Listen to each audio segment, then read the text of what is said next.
E aí, minha gente? Teacher Leandrinho na área. Hoje vamos aprender uma palavra super importante. Bleeding. Bora destravar esse vocabulário? Let's go! Bleeding.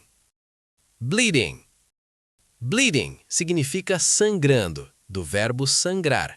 Usamos quando alguém se machuca, sabe? Mas tem outros usos também. Fiquem ligados.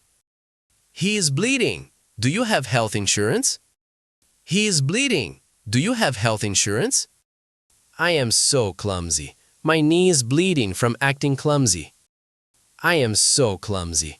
My knee is bleeding from acting clumsy. Our education budget is bleeding money quarterly. Our education budget is bleeding money quarterly. Incrível! Bleeding pode ser literal, sangrando, ou figurativo, tipo bleeding money, perdendo dinheiro. Pratiquem sempre. God bless your studies.